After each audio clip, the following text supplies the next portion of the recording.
नमस्कार साथियों, हमारे YouTube channel GK study Rajasthan पर एक बार फिर से आपका स्वागत है। साथियों, आज का जो हमारा टॉपिक है वो है विद्यालय प्रबंधन समिति। विद्यालय प्रबंधन समिति यानी कि एसएमसी जो है वो मैनेजमेंट वाले टॉपिक अपने मैनेजमेंट वाले पार्ट का एक महत्वपूर्ण टॉपिक है। तो इसको आज अपन यहाँ थोड़ा अच्छे से देखेंगे। तो अभी तक आपने हमारे इस चैनल को सब्सक्राइब नहीं किया है तो कर लीजिएगा, बेल आइकन को ज़रूर प्रेस कीजिएगा, जिससे कि आने वाले सभी वीडियोज़ और जो अपना टेस्ट सीरीज होगी उन सब की जानकारी आपको नोटिफिकेशन के द्वारा मिलती रहे। चलिए आज का वीडियो शुरू करते हैं। तो साथियों, एसएमसी जो है वो विद्यालय में कार्यरत एक महत्वपूर्ण समिति है, जिसके द्वारा विद्यालय संचालन के पक्ष में बहुत से महत्वपूर्ण निर्णय लिए जाते हैं। तो साथियों, आरटी की धारा 21 में विद्यालय प्रबंधन समिति का वर्णन किया गया है। धारा 21A में जो है विद्यालय प्रबंधन समिति के बारे में बताया गया है।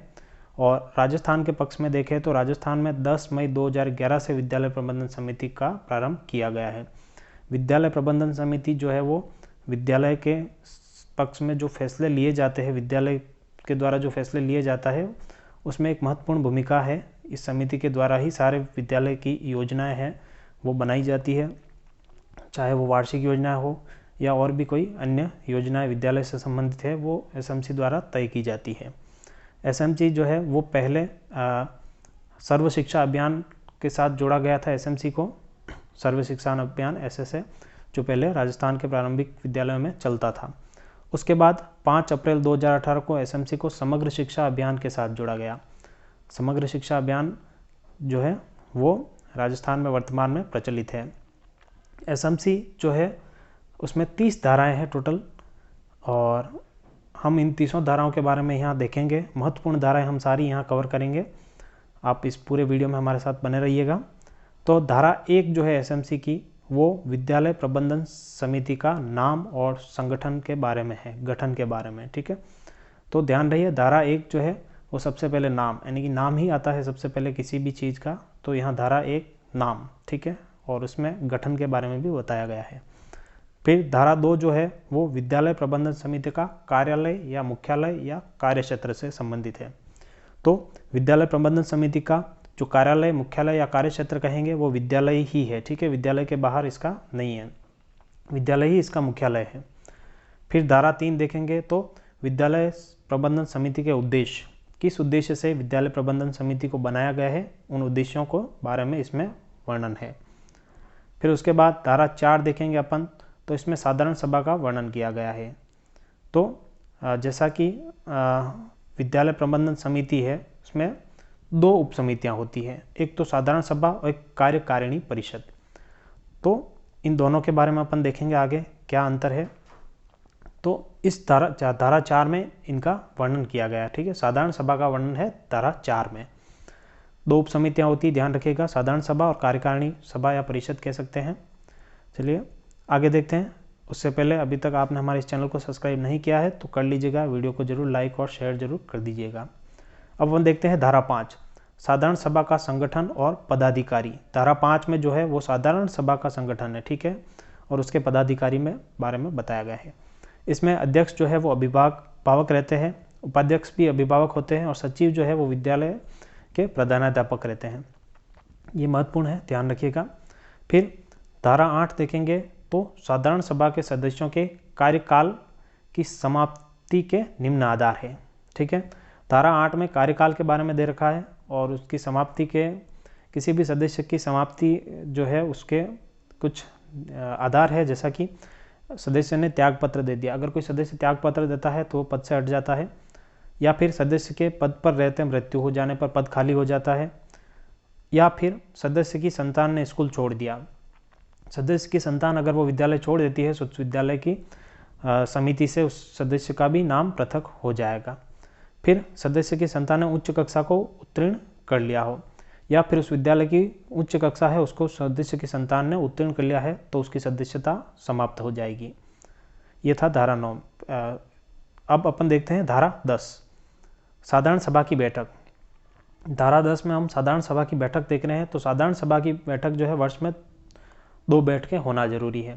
ध्यान रखिएगा, कार्यकारिणी सभा की बैठकें अलग है, साधारण सभा की बैठकें अलग है। साधारण सभा की जो बैठकें हैं वो वर्ष में 2 बार होना अनिवार्य है और दोनों बैठक के अंदर कम से कम 6 महीने का अंतर होना चाहिए। ठीक है, अधिकतम 6 महीने का अंतर, कम से कम नहीं, अधिकतम 6 महीने का अंतर उसमें होना चाहिए या हो सकता है।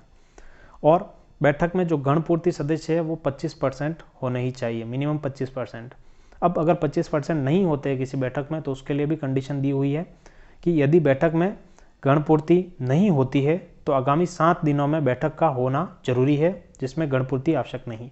यानी कि कोई भी बैठक रखी जाएगी उसमें अगर 25% सदस्य उपस्थित नहीं होते हैं तो अगली बैठक अगले 7 दिन के अंदर की जाएगी।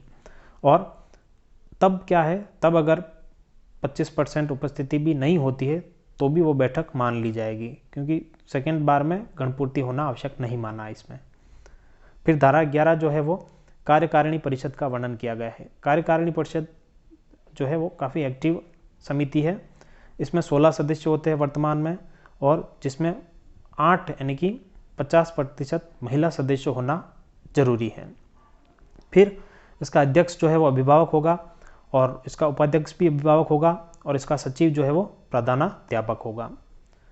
फिर आगे देखते हैं धारा 14, कार्यकारिणी परिषद के पदाधिकारियों के कार्य, कर्तव्य और उद्देश्य। धारा 14 में कार्यकारिणी परिषद जो है उसके पदाधिकारियों के कार्य, कर्तव्य और उद्देश्य बताए गए हैं। फिर धारा 15 जो है वह कार्यकारिणी परिषद के निर्वाचित सदस्यों का कार्यकाल 2 वर्ष होगा। धारा 15 में बताया है कि जो कार्यकारिणी परिषद है इसके निर्वाचित जो सदस्य हैं उनका जो कार्यकाल है वो 2 वर्ष का होगा। ठीक है। फिर धारा 17, कार्यकारिणी परिषद की बैठक प्रत्येक माह की अमावस्या के दिन होगी, जिसकी गणपूर्ति 33%। यदि गणपूर्ति नहीं होती है तो आगामी 7 दिनों में बैठक का आयोजन होगा, जिसमें गणपूर्ति अनिवार्य नहीं है। धारा 17 में बताया गया है कि कार्यकारिणी परिषद की जो बैठक है वो प्रत्येक माह में की अमावस्या के दिन होगी। अमावस्या क्यों चुना गया? क्योंकि अधिकतर जो पेरेंट्स है वो अमावस्या के दिन उनके कार्य से अवकाश रहता है, इस वजह से वो इसमें उपस्थित हो पाए इसलिए। और 33% है इसमें गणपूर्ति। ठीक है, उसमें साधारण सभा में 25% थी, यहाँ 33% है। और अगर गणपूर्ति नहीं होती है तो आगामी 7 दिवस में दूसरी बैठक की जाएगी और उसमें गणपूर्ति का होना जरूरी नहीं है। फिर धारा 23 है, कार्यकारिणी परिषद के सदस्यों के कार्यकाल की समाप्ति निम्न आधार से होगी। ठीक है, इसमें जो है निम्न आधार दिए हैं समाप्ति के। पहला, सदस्य ने बिना पूर्व सूचना 3 बैठकों में भाग नहीं लिया है तो उसकी जो है वो कार्यकाल की समाप्ति मान ली जाएगी। दूसरा, सदस्य पर भ्रष्टाचार का आरोप हो तो भी उसको हटा दिया जाएगा। तीसरा, सदस्य ने त्याग पत्र दे दिया तो हट जाएगा वो। और सदस्य की संतान ने विद्यालय छोड़ दिया है तो भी वो हट जाएगा, या फिर सदस्य की संतान में उच्च कक्षा उत्तीर्ण कर ली है। ठीक है, ये कंडीशन है। इन कंडीशन से वो समय से पहले हट सकता है, नहीं तो 2 वर्ष बाद तो उसको हटना ही है। अगला, धारा 24, यदि किसी सदस्य का पद खाली है तो साधारण सभा अगली बैठक में उसे भरेगी, जिसका कार्यकाल बाकी बचा समय होगा। 24 धारा जो है वो बताती है कि अगर किसी सदस्य का पद खाली है तो उस पद को साधारण सभा की जो अगली बैठक होगी उसमें भरा जाएगा, और जिस व्यक्ति को चुना जाएगा उसका कार्यकाल उस समिति का बचा हुआ काल माना जाएगा। ठीक है, उसके बाद धारा 26 जो है वो समिति के पदाधिकारियों व सदस्यों की कोई भी वेतन या मानदेय नहीं दिया जाएगा। ठीक है, यहाँ पर जो भी ये लोग कार्य करेंगे ये एक सेवा भाव है, इसमें किसी प्रकार का मानदेय नहीं दिया जाएगा। लेकिन ध्यान रहे, इनका जो प्रशिक्षण होता है एसएमसी प्रशिक्षण 2 दिन का, उस प्रशिक्षण के उन्हें जो है मानदेय दिया जाता है। फिर धारा 27, प्रशासनिक कार्य और पत्र व्यवहार सचिव के द्वारा किए जाएंगे। धारा 27 में क्लियर किया हुआ है कि एसएमसी के जितने भी प्रशासनिक कार्य है, जैसे कि खाता खुलवाना है, रजिस्ट्रेशन करवाना है, और जो भी सूचनाएं मांगी जाती है वो आदान प्रदान करना है, ये सब कार्य जो है वो सचिव द्वारा किया जाएगा। सचिव कौन होता है? संस्था प्रधान, यानी कि संस्था प्रधान ही एसएमसी के सारे ये प्रशासनिक कार्य करेगा। उसके बाद धारा 29, कार्यकारिणी परिषद को प्रत्येक 2 वर्ष बाद विघटित कर दिया जाएगा। धारा 29 बताती है कि जो कार्यकारिणी परिषद है उसको प्रत्येक वर्ष 2 वर्ष बाद विघटित कर दिया जाएगा, यानी कि 2 वर्ष बाद नई कार्यकारिणी बनेगी। ठीक है साथियों, तो ये कुछ महत्वपूर्ण बातें थी एसएमसी के बारे में, जो आपके आने वाली जो व्याख्याता परीक्षा है उसके प्रथम पेपर में काफ़ी महत्वपूर्ण भूमिका निभाएगी। इसमें से एक प्रश्न जो है वो आने की पूरे चांस रहते हैं, तो इसको आप अच्छे से देख लीजिएगा। वीडियो को अच्छा लगे तो लाइक शेयर कमेंट ज़रूर कीजिएगा, और हमारे टेलीग्राम चैनल से ज़रूर जुड़िएगा डेली क्विज़ के लिए। उसका लिंक मैं आपको डिस्क्रिप्शन में दे दूँगा। चलिए साथियों, मिलते हैं नेक्स्ट वीडियो में अच्छे से टॉपिक के साथ। तब तक के लिए बाय, जय हिंद साथियों।